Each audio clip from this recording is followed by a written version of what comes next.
Bigla, umatras si Bai, ng malakas. Sinasabi sa lahat na si Lufeng ay infected at malapit ng maging isang zombie. Ang biglaang balita ay nagpa-alert sa lahat, pinapanood si Lufeng ng maingat. Si Lufeng ay hindi makapaniwala, sinasabing kalokohan lang ang sinasabi ni Bai. Niloloko ba siya? Nagpatuloy siya na si Bai ang malapit ng maging isang zombie kapag tapos na siya sa kanya. Pagkatapos ay sumugod si Lufeng patungo kay Bai, sumisigaw na si Susan ay isang traidor. Paano siya makakasama kay Bai at ito ay isang kasinungalingan na naglalayong linlangan siya? Si Bai ay mamamatay. Sa sandaling iyon, ang galit ni Lufeng ay bumalot sa kanyang pangangatwiran. Ang kanyang mga mata ay lumaki habang ang virus ay kumontrol, ginagawa siyang semi-mutated zombie. Ngunit bago niya tuluyang maabot si Bai, inaktibo niya ang kanyang heavy hammer, sinuntok si Lufeng. Ang buong itaas na katawan ni Lufeng ay naglaho sa impact habang ang suntok ay lumikha ng isang bahagyang shockwave na ikinagulat ng lahat. Nang makita ang mga resulta, naisip ni Bai na ang skill ay hindi masama. Ito ay mas malakas kaysa sa naisip niya kanina. Samantala, pinapanood ni Captain Xiao ang mutated na kamay ni Bai na may nagulat na tingin. Tinatanong ang sarili kung si Bai ba ay isang superhuman. Si Bai ay lumingon kay Song Zhang, tinutukoy siya bilang kanyang boss. Sinabi niya sa kanya na magpapasa siya ng ilang impormasyon sa kanya pagbalik nila. Nang marinig ito ay nagulat si Song Zhang, kaya sinabi niya kay Bai na tawagin na lang siyang Zhang o Song Jie mula sa sandaling ito. Nalilito, nagtanong si Bai kung bakit, kinuha ni Song Zhang ang kamay ni Bai at sumagot na hindi siya naniniwala na dapat siyang tawagin ng kanyang partner bilang boss. Bukod pa rito, sa pamamagitan nito, posible pa rin para sa kanya at sa mga gusto ring makasama siya. Nang marinig ito, ngumiti si Bai, sinasabing ang lahat ay depende sa kanyang halaga at performance. Di nagtagal, ang grupo ay nasa daan at bahagi 03. Habang nasa kotse, sinabi ni Song Zhang kay Bai na dinadala niya ito sa kanyang lugar para sa hapunan. Nang marinig ito, agad na sumang-ayon si Bai ngunit sumagot na hindi siya dapat abalahin mula ngayon hanggang sa marating nila ang kanyang vilya. May kailangan siyang asikasuhin. Oras na para sa lottery draw at gusto niyang makita kung mayroong anumang magagandang gantimpala para sa pagkatalo sa Myth Mountain. Kaya, binuksan niya ang inventory at sa tingin niya, hindi naman masama ang kanyang swerte. Nakakagulat, nakakuha siya ng 2 skill books. Ang isa ay isang active F-class skill, Rampage Bloodlust, na nagpapataas ng lahat ng attributes ng 3 sa loob ng 10 minuto na may cooldown ng 1 araw. At sa panahon ng cooldown, ang lahat ng attributes ay bumaba ng 50%. Nang makita ito, alam ni Bai na ang gantimpalang ito ay hindi sulit. Kaya, lumipat siya sa pangalawang gantimpala na isang I-rank passive skill muscle enhancement. Ang skill na ito ay lubos na nagpapataas ng muscle mass at doblehin ang growth rate ng lakas at constitution. Oo, hindi rin ito gagana. Bilang isang regressor, alam ni Bai na ang mga gumamit nito sa kanyang nakaraang buhay ay naging mga muscle freaks lahat, lubos na binabawasan ang kanilang flexibility. Gayunpaman, naisip ni Bai na kahit na hindi sila kapaki-pakinabang para sa kanya, ang mga skill books na ito ay medyo mahalaga sa anumang pagsubok. Kung ito man ay para sa pagbuo ng isang faction o pag-iipon ng mga tao, sila ay medyo kapaki-pakinabang na mayroon. At tungkol sa pagbuo ng isang faction, naisip ni Bai na oras na upang magsimula siyang magplano. Ang iba pang mga gantimpala para sa pagpatay sa Myth Mountain ay nagdagdag ng kanyang gold coin sa 6, ang kanyang silver coin sa 35, at ang kanyang copper coin sa 6, sapat lamang upang itatag ang kanyang sariling chart group. Gagamitin niya ang chart group upang tipunin ang mga pioneers at tulungan silang maglatag ng isang matibay na pundasyon bago ang pagsubok. Maaari silang maging kapaki-pakinabang sa hinaharap. Ang faction sa huling yugto ng pagsubok sa kanyang nakaraang buhay ay complex na ginagawang mahalaga ang mga relasyon na itinatag sa maagang yugto ng pagsubok. Kaya, nilikha ni Bai ang isang chat group na nagkakahalaga sa kanya ng 5 gold coins. Inabisuhan siya ng sistema na pangalanan ang kanyang chat group ngunit nagpa siya si Bai laban dito sa ngayon na kanselahin ang pagpapangalan. Nilalayo ni Bai na itayong muli ang kanyang White Demon Castle at gawing muli itong isang Divine Kingdom. At tungkol kay Hoyes, sisiguraduhin niya na hahayaan niya ang magnanakaw na iyon na gumapang at magmakaawa sa pinakamababang aso sa kanyang paanan kapag tapos na siya sa kanya, at iyon ay isang pangako. Ang tagpo ay lumipat sa 3 oras pagkaraan sa private villa ni Song Zhang. Si Song Zhang na hawak ang kanyang baba ay nag-isip, batay sa sinabi mo, sa Cosmic Trial, higit sa 70% ng populasyon ng magiging monsters at ang ilan ay bibigyan ng gift at magiging evolvers. Bukod pa rito, ang modernong conventional means tulad ng firearms at karamihan sa mga electronic devices ay magiging walang silbi. Nang marinig ang kanyang pagsusuri, ngumiti si Bai nang may kumpiyansa na nagsasabing nakalulungkot iyon, ngunit iyon lamang ang masasabi niya sa kanya sa sandaling ito. Gayunpaman, dapat itong sapat para harapin mo ang mga agarang hamon at magkaroon ng isang advantage. Tama ba ako? Hindi sapat, Mr. Chunai. Sasabihin ko ng diretsyo, paano ako magiging tao mo? Nagtanong si Song Zhang na may seryosong ekspresyon. Well, ang unang bagay ay dapat ang iyong kakayahan. Hindi ko kailangan ng mga taong walang silbi. Pangalawa ay loyalty. At ang ibig kong sabihin ay absolute loyalty tulad ng isang tapat na aso sa kanyang master. Habang patuloy na nakatingin si Song Zhang kay Bai, huminto siya sandali, ang kanyang tingin ay nagpapakita ng isang tiwala na desisyon. Sumagot siya na ang loyalty ay maibibigay niya at tungkol sa kakayahan, naniniwala siyang kwalipikado siya. Pagkatapos ng lahat, ang impluwensya, pera, at status ay nasa kanyang pagtatapon sa Jiangqing. Walang sino man ang maaaring makipagkumpetensya sa kanya. Ngunit kaunti lang ang alam niya na ang mga patakaran at halaga pagkatapos ng pagsubok ay magiging ganap na bago. Ang kanyang kasalukuyang kapangyarihan, status, at pera ay walang halaga maliban sa paggawa ng isang target sa ideya ng pag-alipin sa kanya at sa kanyang mga mahal sa buhay na mas nakatutukso sa sinuman. Naalala ni Bai ang kasuklam-suklam na tagpo ni na Song Zhang at ng kanyang anak na si Song na nahuli.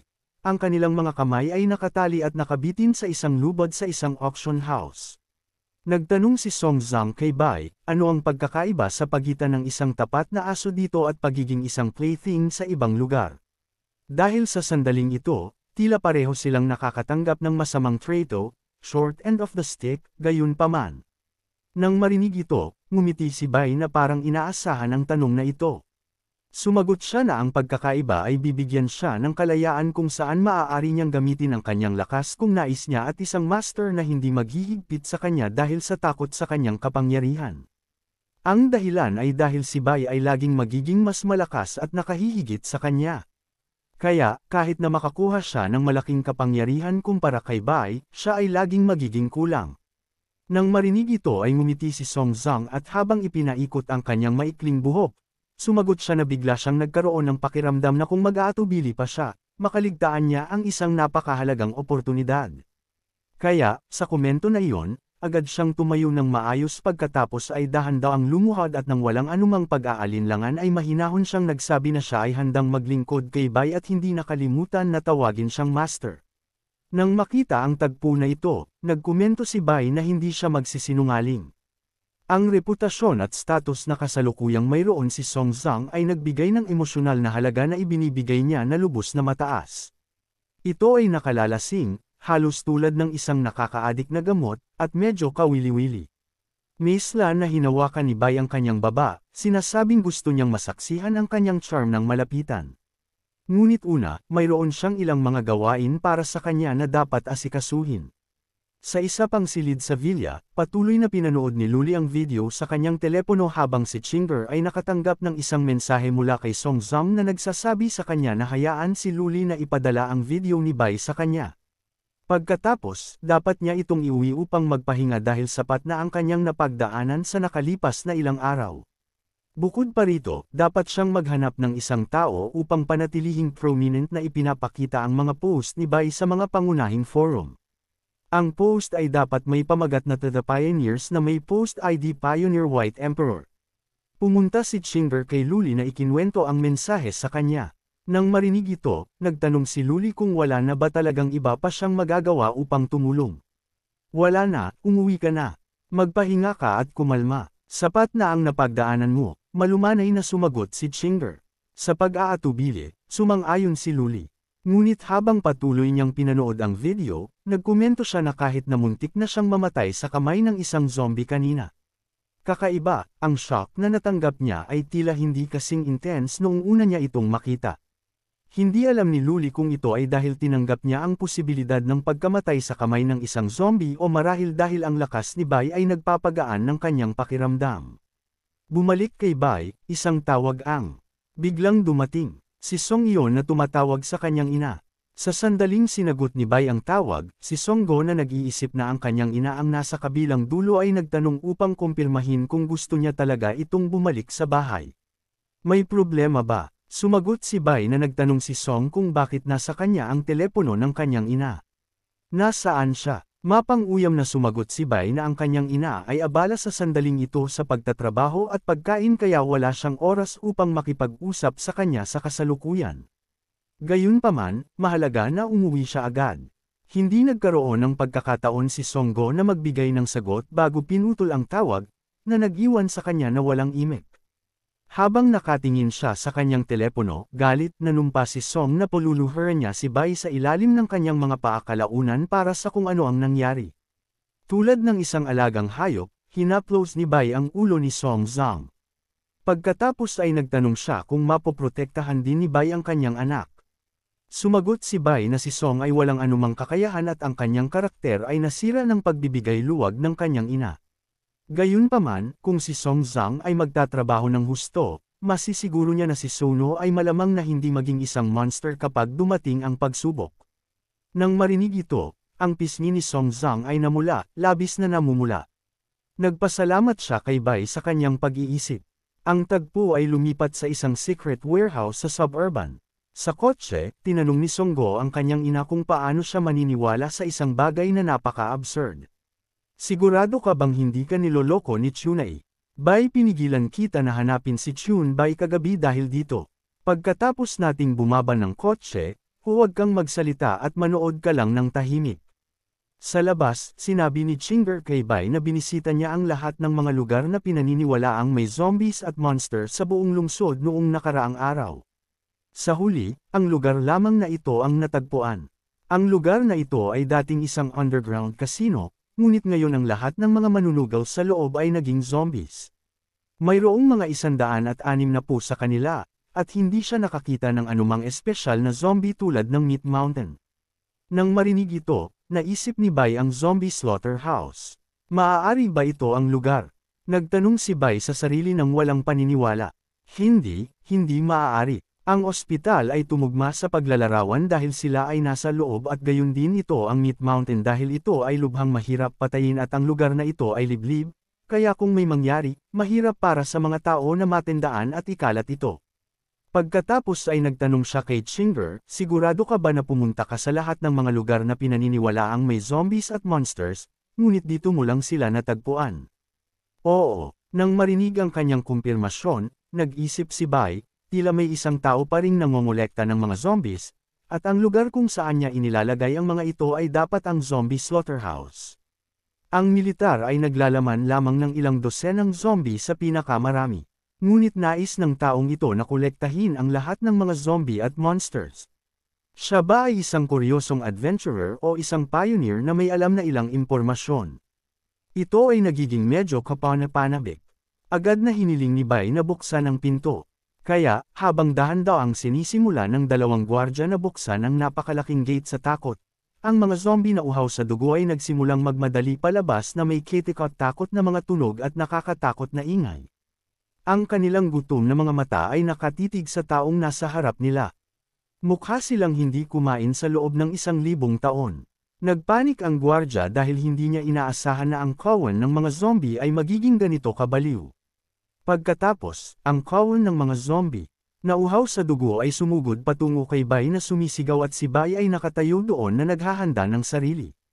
Ang ilan ay tumalon patungo sa kanya habang ang iba ay gumapang patungo sa kanya sa isang hindi kapani-paniwalang bilis. Si Bai, kasing cool gaya ng dati nang hindi pinagpapawisan, sa isang iglap ay sinipa ang agarang zombie sa tiyan at ginamit ang momentum na iyon upang ilunsad ang sarili sa hangin. Sa himpapawid, kinuha niya ang dalawang zombie at ibinagsak sila sa lupa. Kinuha ni Susan ang kanyang telepono at agad na nagsimulang mag-record habang si Songgo ay nanunood ng takot. Pawis na tumutulo sa kanyang mukha na parang nag-ehersisyo siya sa buong araw. Like, comment, share, and subscribe naman dyan mga itudo. Maraming salamat po.